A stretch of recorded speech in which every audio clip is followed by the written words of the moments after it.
Okay, let's get going. So we were talking about gain on Monday. I want to follow up with that and get into saturation today. And how much gain do you need to make a laser go? So let's talk about the laser first. So just as a review, we introduced a bunch of terms. One was the gain cross-section.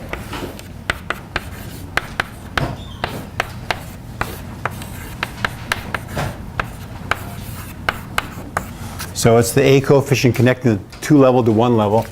Most atoms have lots of levels. And so we just kind of define the upper level as 2 and the lower one is 1. And so there's going to be some A coefficient which connects those two. There'll be A coefficients connecting all these. So we just picked that one particular A. The wavelength, of course, the wavelength of the transition, G of nu is your line shape function. And then we also defined a population inversion. So this is called the cross-section. We have an inversion, that was N2 minus G2 over G1, N1. And so N1 would be the population in this level. N2 is the population in that level. These have degeneracies. And those are given by the physics of the system. And so this is called the population inversion. And it's an inversion because it's not a normal thermal distribution. It's something which is quite unusual and has to be created. And we found with these two things we could describe the net effect of light traveling through this volume. And it can be the intensity grows. Intensity is a function of Z, goes to some initial intensity times E to the sigma N2 minus G2 over G1 N1 Z. So you get an exponential increase in power. It's exponential because, two photons, or one photon becomes 2, and now there's 2 doing stimulated emission, that becomes 4. They're each being stimulated, that makes 8. So it exponentially grows, and it can be quite substantial.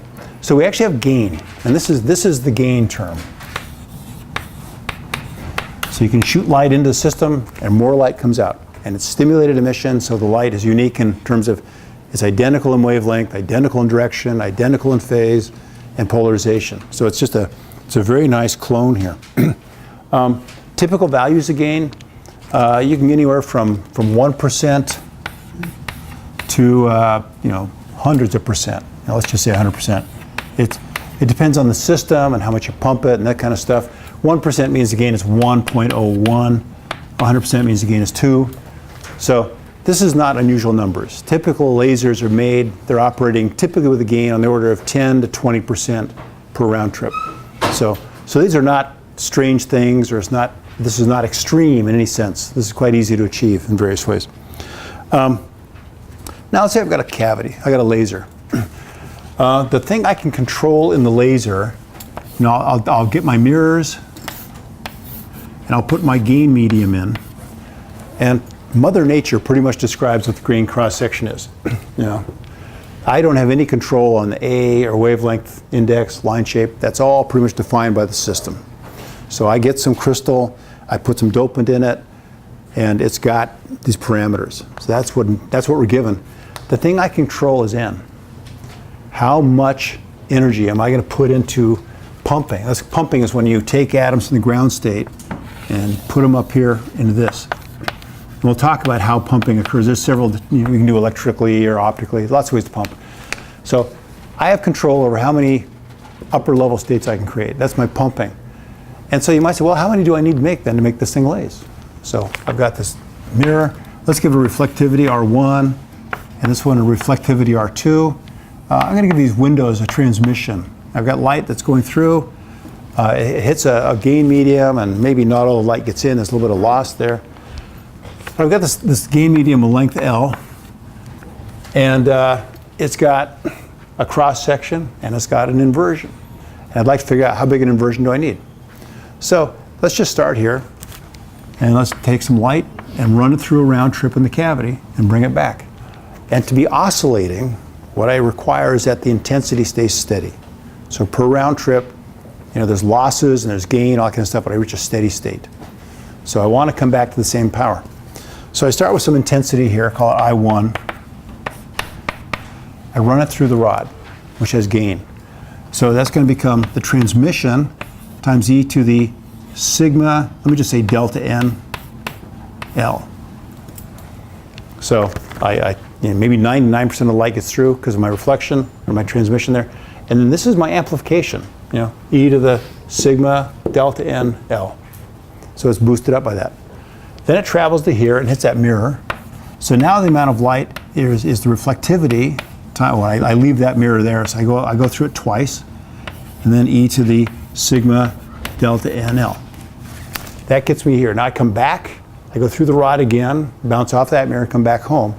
And so my total round trip, I'm going to bounce off both mirrors. I'm going to go through those n facets 4 times. I'm going to go through the gain twice, so I can get 2 sigma delta n L. And that has to bring me back to where I was to begin with. So I started with some intensity, I suffer these losses and that gain, and I want to come back to the same value. So my round trip condition is that the amount of light I'm retaining, I'm losing light on each bounce and transmission, but then I'm getting amplifying it here. This combination of loss and gain must balance to be 1. That means every round trip I come back nice and steady. It's not dying, it's not growing, it's just sitting in a steady state.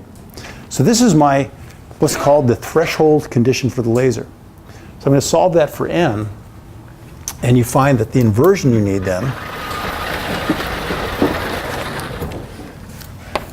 n, we call this the threshold inversion. It's just 1 over 2 gain cross section, length of the crystal, times the log of 1 over R1, R2, T to the 4th.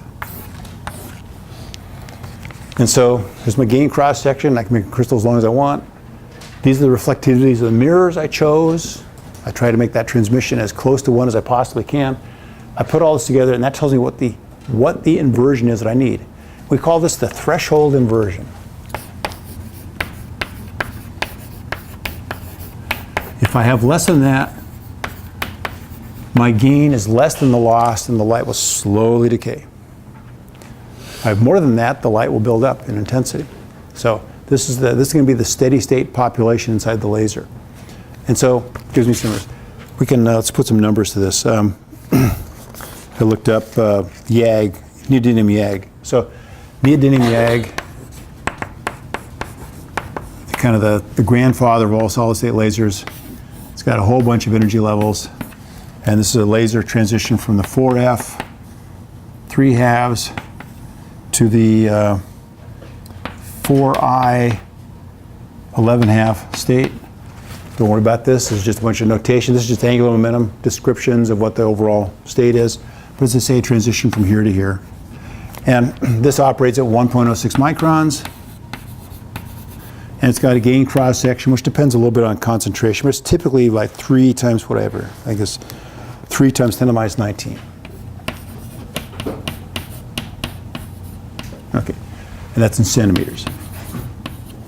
So there's a classic laser. So let's make a laser out of this thing, and I'll put a high reflector here. High reflectors are never perfect, so 99.5% reflectivity is. It's a fairly inexpensive mirror. If you want to spend the big bucks, you can go to 99.9. I usually go cheap. I'm going to put this rod in, and let's make it a 3 centimeter rod.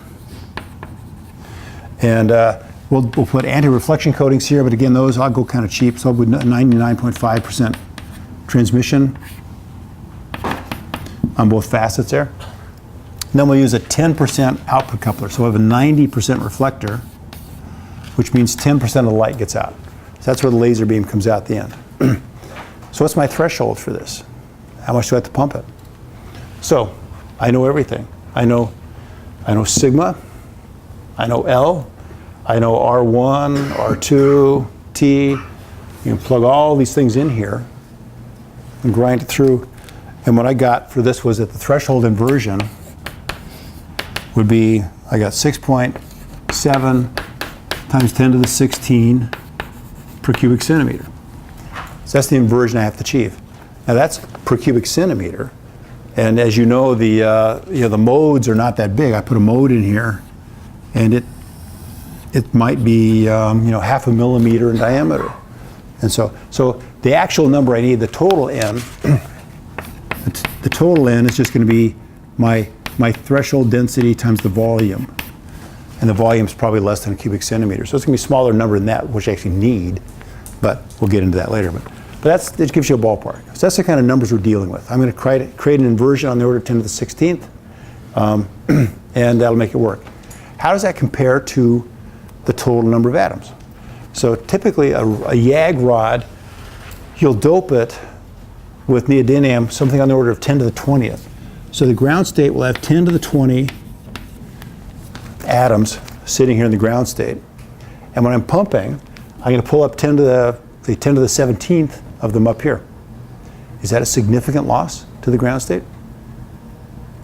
Yeah, it's almost nothing. So I've got 10 to the 20th here. I'm putting 10 to the 17th. That's not a small number by any means, but it's small compared to the total ground state. So this is fairly typical. I've got this ground state. I'm pumping it. Most of them are not even touched. Most of them are just sitting there minding their own business. And 1 in 1,000 gets lifted up to its upper state and participates and comes back down. So I'm not depleting this ground state in this situation whatsoever.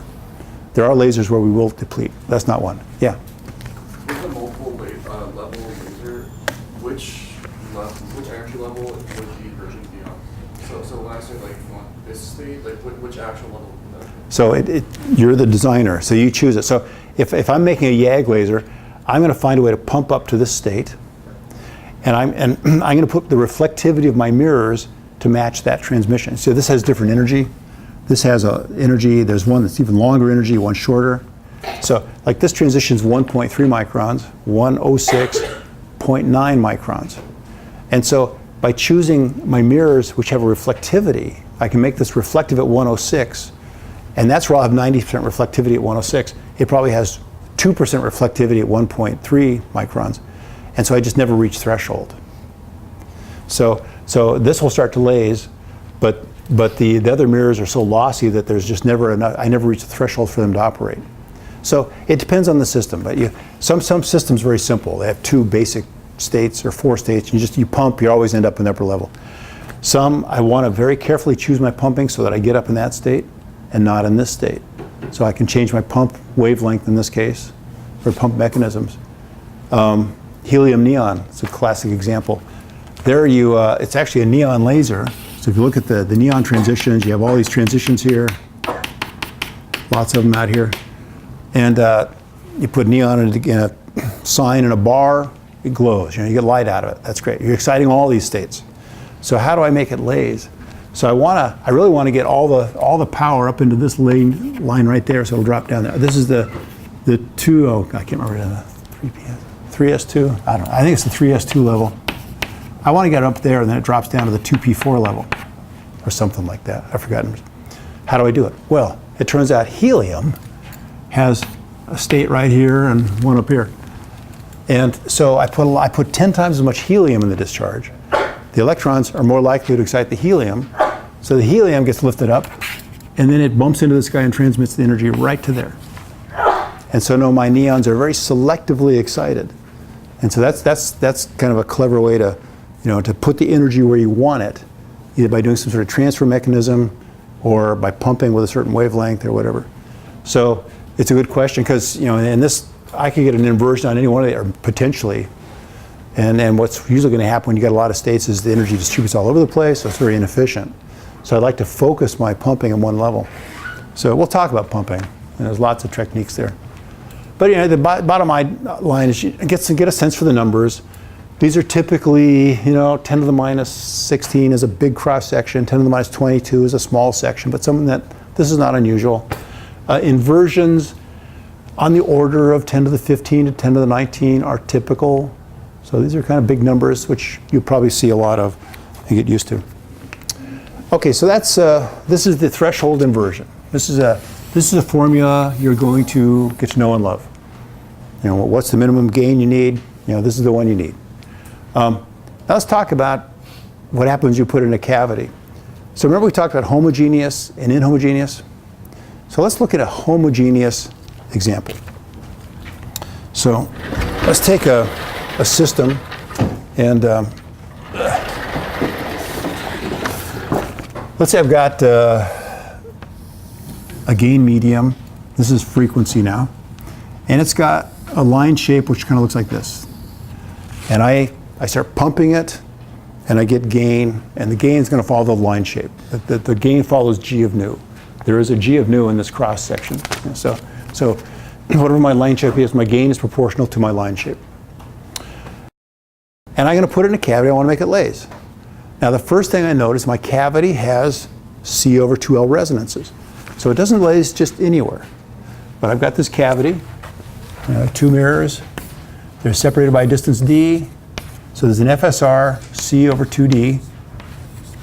And so there's going to be a resonance here, one here, one here, one here, and so forth. And so the first thing I have to note is the laser is only going to operate on one of these C over 2Ls, not anywhere else. So I'm either going to laze here, or here, or here, or all of the above. Okay. So that's the first thing that's going to happen. Now, what's going to laze? So first thing I have to figure out is, well, what is the threshold gain? So I've got this cavity. Presumably I put some reflectivities here. I know I've got some length of gain medium. I know all that stuff. So I compute the inversion I need to make it work. And let's just say, let me plot this in terms of inversion. Let's say in this case it's right about here. I want to get, let's do about here. So if I have more than this number, this is n, I'm sorry, this is n threshold. So if I have an inversion which is larger than that dashed line, that'll give me enough gain to make this laser operate. So I've got, and I look at it, well, this isn't bad. I've got it here, I've got it here, oh, and I've got it here too. So I've got three modes which have more gain than loss. And so I turn this laser on, they're going to start to build up. So the first thing that happens is, we light this thing up, spontaneous emissions coming off. Each of these modes kicks a photon into one of the modes. Each of these systems kicks lots of photons out. Maybe we'll make a homework out of this. Typically it takes, just a fraction, usually a fraction of a nanosecond before one of the photons lands in one of the, say, the TEM, 00Q mode. So it's within very little time that there's a spontaneous photon appears in this mode.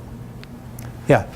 Yeah, is the initial curve that's plotted, is that like the energy distribution of the pump source or something? No, this is your G of nu. So this is your line shape function. So for some systems it might be 10 to the 14th hertz wide. For Ti sapphire it's huge. For helium neon it's about 100 megahertz. So it depends on the system. But usually you always have some finite width to your transition. So we turn this thing on. Photons go in the cavity. These photons don't see more loss and gain. They don't build up. This is going to see a little more gain than loss. So pretty soon there's 2, then 3, then 4. Same thing here and here. So they start building up. So what happens? Well, this gets kind of interesting. So they start building up, and pretty soon I got lasing here, here, and here, or so it seems. But we have to compute what's called saturation. And so I'm going to give you kind of a silly example here, just to kind of show you what's going on. But this happens pretty fast. If I've got 10% gain per pass, which is not a bad number, and let's say this is 30 centimeters or something like that, it's a round trip every 2 nanoseconds. 10% gain, every 2 nanoseconds I'm going up by 10%. So in about 500 nanoseconds, I'm already up to about 10 to the 7th. In a microsecond, I'm up to 10 to the 14th. So one photon becomes 10 to the 14th in about a microsecond. That's just the scale, the speed at which these things happen are just amazing. So even 10% gain sounds modest, except I go through it so many times that it adds up. So these things build up pretty fast. But let me show you a real stupid example. I just want to kind of numerically go through to illustrate what saturation is. So I got a real dumb box. I got a laser with a gain medium in it, and the gain has a gain of 2. So per round trip. So I go back and forth, and I've doubled my light. And I'm going to dope it. I've got 10 to the 18th active centers. That's equal to N2. And I'm going to say N1 is always 0. So we've got a system and this is not unusual, where the ground state immediately empties. So you have transition down to the ground state, and then it's out of there in a few picoseconds. So it's effectively zero. So we've got this situation here. And I want to compute the inversion as a function of time. And I'm going to put it in a cavity which has no loss. So these are 100% mirrors. So that's not really realistic, but that doesn't change things very much. It just makes the numbers easier to compute. So I'm going to plot the pass number, the number of photons in the beam, the inversion, and the change in the inversion, and the net gain in the system. So we turn it on, it's got a gain of 2, and so a spontaneous photon is created, goes around, comes back. So that's my first pass. It had 1 photon, there's now 2 photons. Now, whenever a photon is generated, what happens is, let's look at this energy level diagram. I've got N2 and N1. We have to pull an atom has to drop down before a photon can be generated. So the photon comes out, the inversion drops by 1, right? That energy has to come from somewhere. So I'm depleting my population. So I've pulled 2 photons, so now my inversion is less. It's 10 to the 18th minus 1. Okay, my delta N was 1. My gain is still 2. So I haven't really done much of the gain. So this goes around, you know. On my second pass, I now have 4 photons. My inversion further reduces. Now it's 10 to the 18th minus 4. You know, it's just in the noise. And so delta N is now 3, and my gain is still 2, and so forth. And we can just keep on doing this. So let's go 10 round trips. We now have 1064 photons in the cavity. And so the gain is now reduced 10 to the 18th minus 1,000. You know, it's still 10 to the 18th. So my gain is still 2. And but I have depleted it by 2,000 inversions, you know, just adding all these up together. And we keep on going. And if I go, say, to 40 round trips, we get up to 10 to the 12th photons, finally building up. My inversion is still pretty robust. 10 to the 18th minus 10 to the 12th is still 10 to the 18th. So my gain is still 2. Even though I've extracted 2 times 10 to the 12 photons, or 2 times, I've reduced it by that much. Okay, now what? So we just keep on going. We get up here to 50, starts getting interesting. At 50, we're pulling out 10 to the 15th. So we've got 10 to the 18th minus 10 to the 15th. So that's a part in 1,000. So our gain is still 2, but it's just, you know, we're starting to kind of have an impact on this thing. You go up to, oh, I'm going to run out of space. I can't raise the board too. I'll lower the board then. So we go up to 52. Oh, let's just do it right.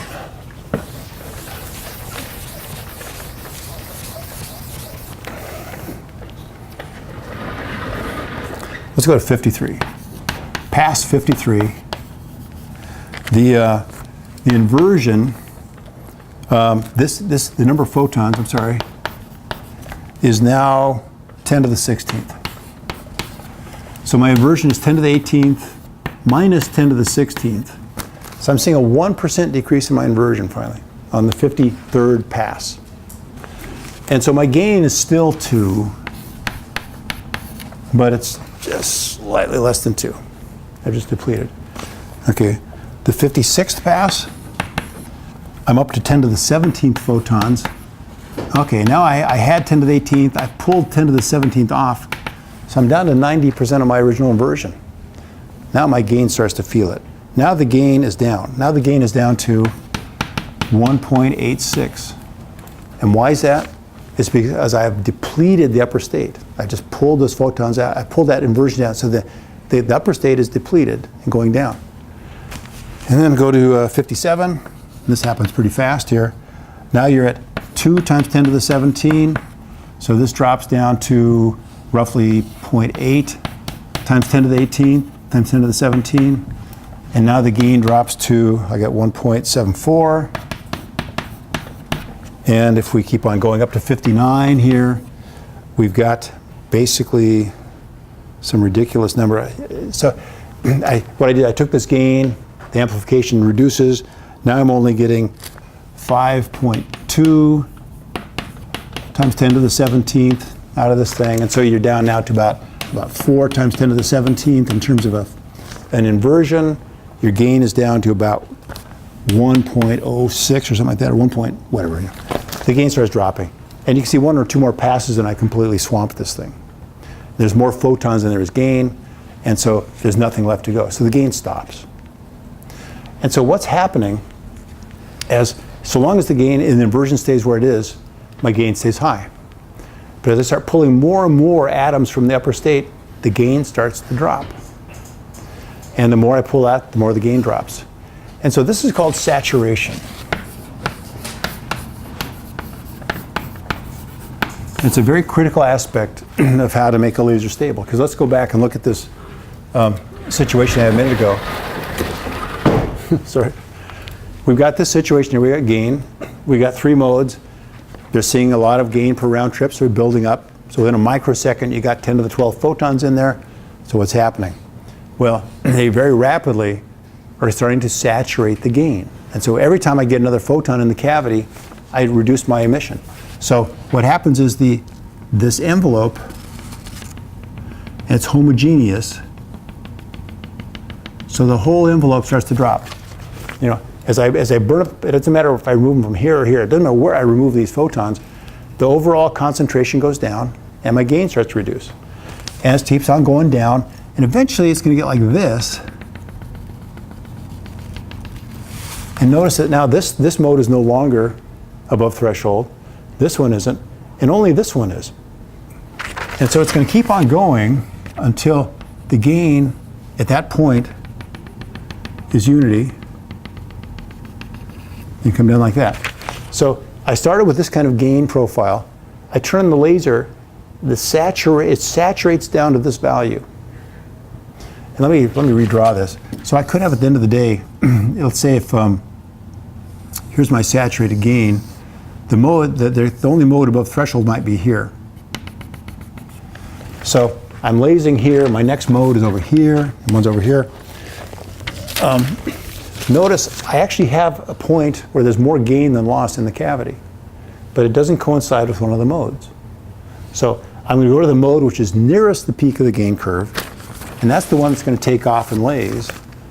And it's going to start lasing, and since it's homogeneous, every atom contributes to this thing, and the whole curve saturates uniformly.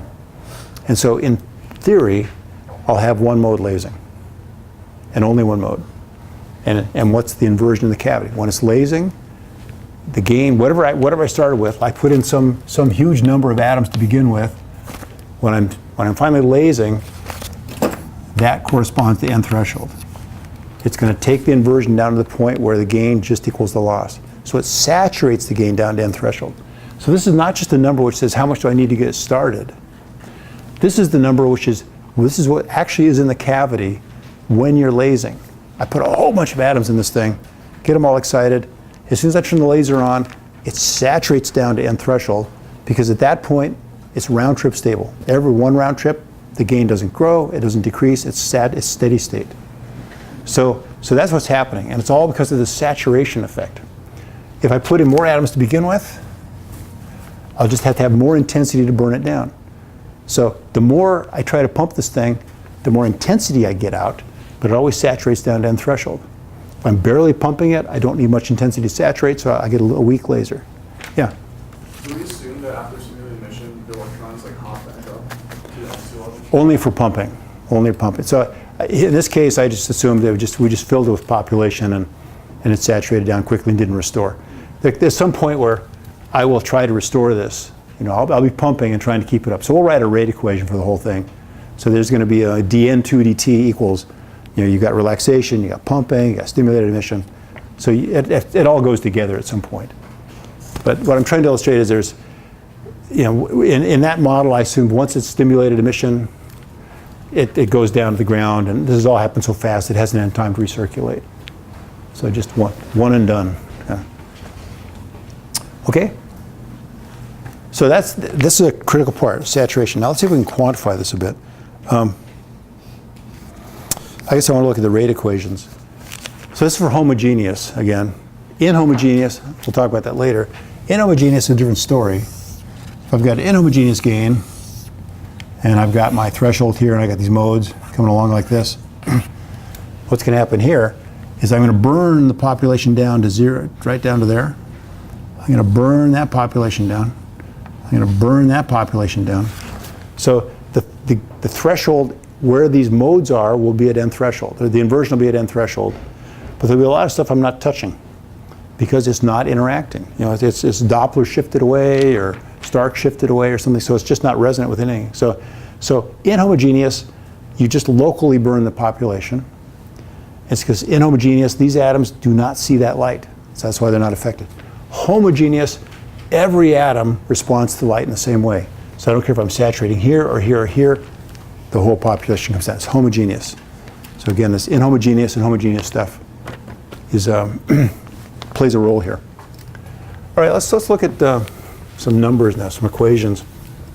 I'm going to develop an equation which is really a very simple one, and it's used a lot in the design of the laser. So the saturation term is a very useful way to look at how to design a laser. So I'm going to consider a situation where we've got an energy level system for a laser. So here's energy, and we've got your population. We've got these two levels here, 2 and 1, and we're lasing from 2 to 1. And so we've got a population N2 and a population N1. And I'm going to assume, just to make it simple, we'll come back and clean this up, that the population of N1 is basically 0. So we're going to assume there's a real fast relaxation here, which keeps that empty. So what that does is it broadens the line with a bit, but it makes things a lot simpler in terms of the math. And it's also not too unrealistic. YAG, for example, this upper state lifetime is about 230 microseconds. The lower state is about 10 picoseconds. And so you did you're doing some homework on this kind of stuff. You know that just steady state pumping, your populations tend to be the pump rate times tau. And so you're just cycling atoms through here, they come down to here, then down. So the ratio in populations between these levels is kind of the ratio of the lifetimes. So here it's a factor of 10 to the 4th. So this is effectively nothing compared to that. So we're going to assume, just for simplicity, but it's not unrealistic, that N1 is approximately 0. And that's a real good laser when you can find it. And the good lasers are out there are the ones which typically satisfy that condition. So as soon as an atom comes down, it clears out real quick, and you don't have to worry about buildup. So your N2 minus N1 just becomes N2 for the most case. Well, we can fix it later. So I want to look at that situation. So let's write the rate equation. So we've got some sort of pump. So we're pumping things up somehow. Call that R. And so dN2 dt equals R. We're building it up. We're putting atoms in at some rate. R is atoms per second, or molecules per whatever it is. Holes and electrons per second. Now that's what's going in. What's coming out? Well, we have spontaneous emission. So we have minus N2 A2. So I'm just going to put that on lifetime, N2 over tau. And let's talk about A for a minute. Well, let's just finish it up. Then we have stimulated emission, minus N2. Then we had that B12, all that kind of crap. We can do that in terms of the gain cross-section. We can write that in terms of sigma I over H nu. So this is the B21 converted into A's and lambdas and all that kind of stuff in the cross-section. So this is our rate equation for the upper level. Pumping it in, it's spontaneously relaxing, and it is being stimulated. Now let me talk a little bit about tau. We kind of glossed over that a bit. So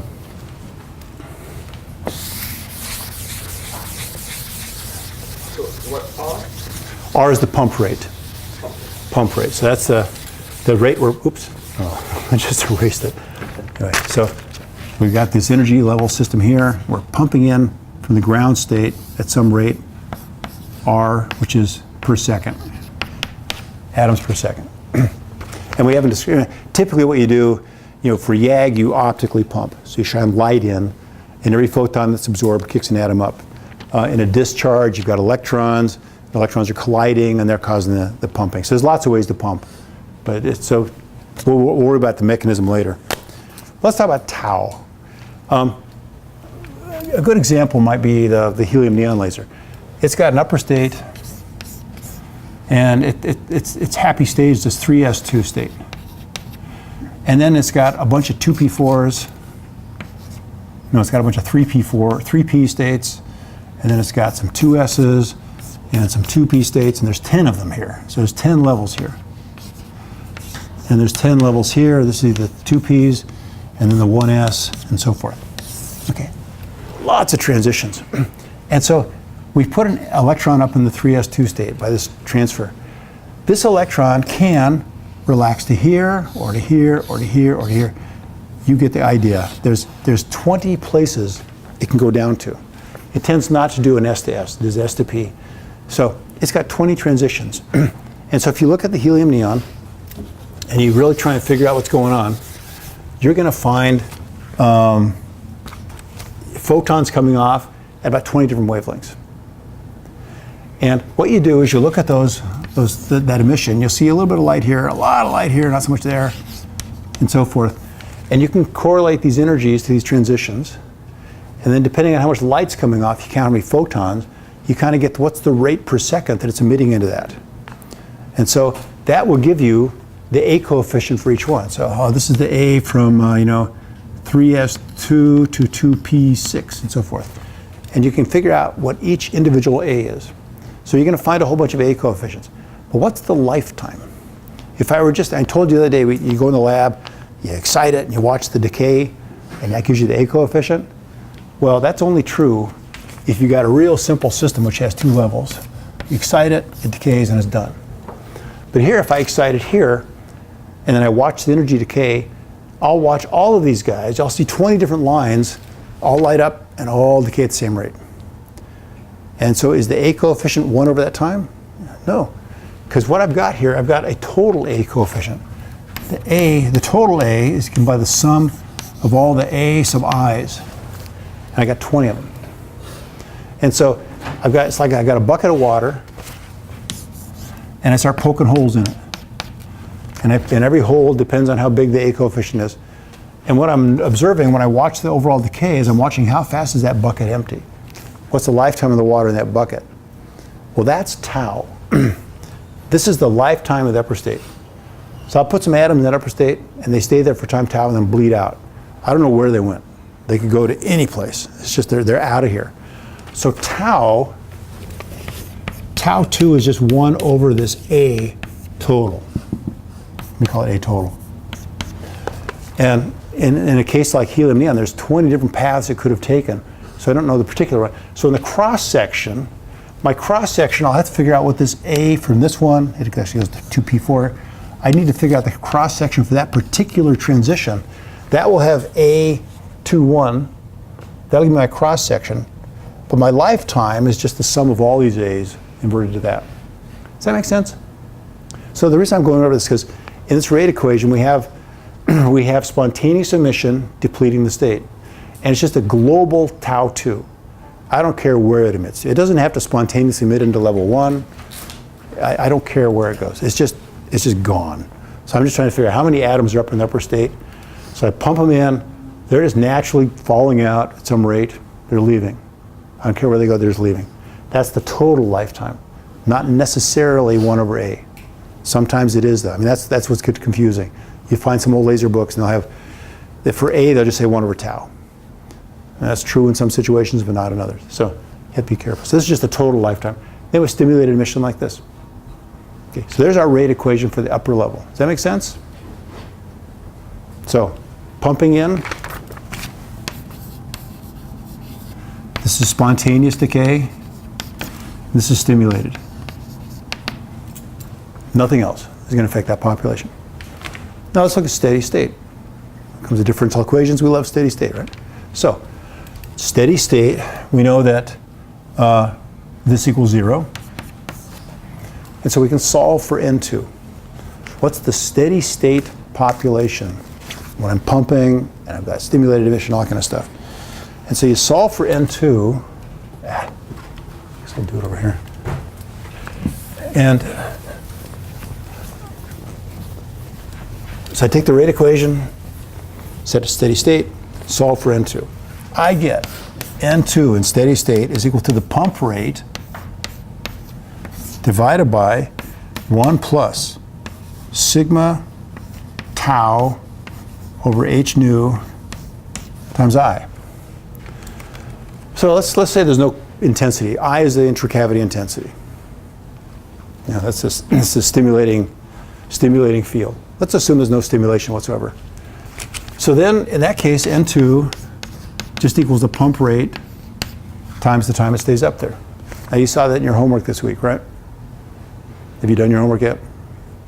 Okay, so you'll see this. So you're going to calculate some populations, and you're going to find that in steady state, you know, if the average atom stays up there for tau seconds, and I'm putting in so many in per second, the total population is just the pump rate times tau. So this is my unsaturated inversion. So I'm putting in some rate, they hang around. This is my unsaturated N2. Now I crank up the intensity. I let it start to take off. And what happens? Well, the intensity adds a second drain. It starts reducing the population. So it's going to reduce the total set. It's draining them out of there. It's another hole in the bucket, so to speak. And so mathematically it comes in like this. So we have this over 1 plus that. So here's my spontaneous emission term. Here's my stimulated emission term, draining them out. Notice as I gets big, my N2 decreases. So this describes the saturated inversion at all times. This is a very good formula. This is a really good formula. So, why is it good? Because let's say I'm lasing, I'm up here, I'm lasing. What's the inversion inside that cavity when I'm lasing?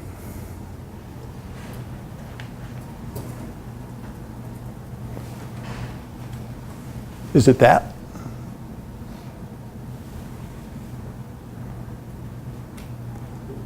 So when I'm at threshold inversion, my gain equals my loss. I'm at steady state.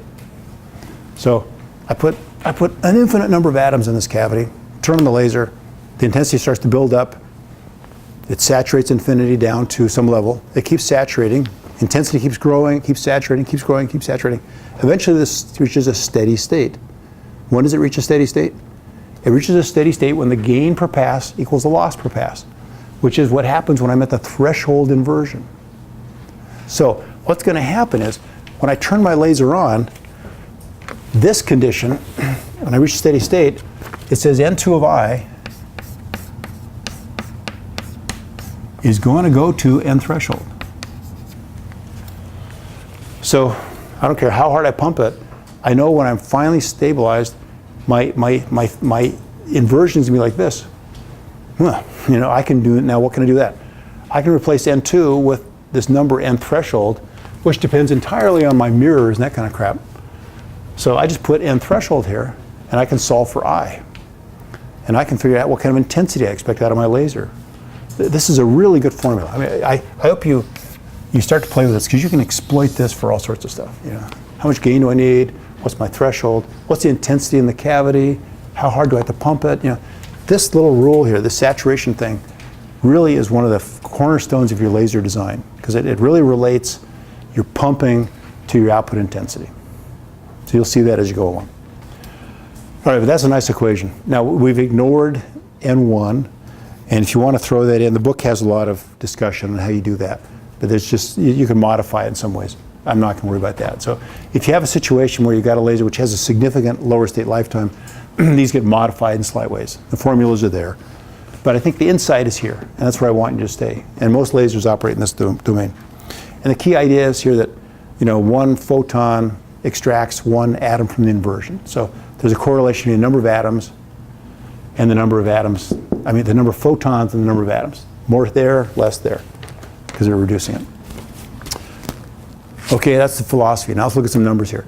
Let's look at this bottom term. This is unitless, so this has to be unitless. So sigma tau or h nu has to be 1 over intensity. So we take advantage of that. We say, well, let's define that term. Those are sigma, tau, h nu are all constants. There's nothing variable about that at all. That's just given by the system. So we define h nu over sigma tau as something called the saturation intensity. It's just a constant, ISAT. You can, if you design a laser, you'll often see ISAT is. They'll give you that number. It's a characteristic of the system because this is the frequency of the transition. There's the gain cross-section for the transition. There's the lifetime for that transition. This is all fundamental. Sigma is usually sigma of nu. So, if we have a transition like this, we usually are defining sigma at the peak here, and ISAT corresponds to the peak. If I come down here, where I'm half as much, sigma will be only half as big, and my sat will be twice as large. So ISAT is a function of the line shape, but generally we just take for the peak. But it's a constant. And what does it mean? So when the intensity is equal to ISAT, I reduce my population by half. So it's kind of a benchmark. It's like a time constant, e to the t over tau. It's the tau of that. ISAT is my benchmark. If I is less than ISAT, I'm not doing much saturation. If I is greater than ISAT, I'm significantly saturating.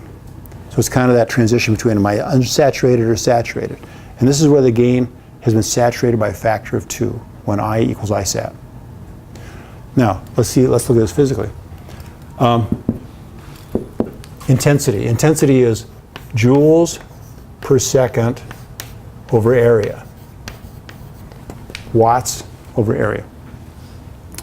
So here's a joule. H nu is a joule per lifetime per area. Physically, what this represents is we have an excited state atom. It's going to be alive for tau seconds. So there's an excited state atom suddenly appears. It's sitting right here. It's there for tau seconds. It's got a certain area. If my intensity is such that if I put one photon, if I have a density of photons, I'll just have photons coming in like this. If my density of photons is such that I'm going to ensure I'm going to get one photon in that area, if I have a high density of photons, so my photon per unit area equals a cross section, there's a pretty good chance one of those photons is going to hit that thing. Now, it has to hit it in time tau, because this thing appears, it's excited state, it's there for tau seconds, and then goes away. So I've got to have one photon per cross section per lifetime. I need that kind of density of photons, and then I have a 50% chance of nailing this thing. If I have fewer photons, I've got one here, one there, one there, and this whole thing sitting here, my probability of hitting is very low, so I don't saturate. If I've got a lot more photons, then as soon as this thing appears, I'm going to blast it, because it shows up, boom, it's going to hit by photons right away. It's kind of this clay pigeon model. This clay pigeon appears for tau seconds, there's pellets coming. And if there's a density of pellets and they hit it, it breaks. And if there's just a few random pellets, the odds are low that it's going to get hit. So this has if you look at this, it has a very good physical intuition. A photon per lifetime per unit area. The bigger the cross section, the more likely it is I'll hit it. The smaller the cross section, the less likely. So it's a very physical meaning here. So that's a good parameter there. What can I say here? Let's see. Got any other examples? Well, nothing. I had nothing too coherent here. I was going to give an example in a specific system, so I'll do that next time. Okay, so I guess we'll stop there. So, is homework due today, or when's homework due? Next Wednesday. Plenty of time. Okay. So come see me if you have trouble with that. And any questions you want? If there's something about the homework you don't understand, send me a note. I'd be happy to lecture on it if you need some clarity. Okay. All right. So I'll see you. Am I here Friday? I don't know if I'm.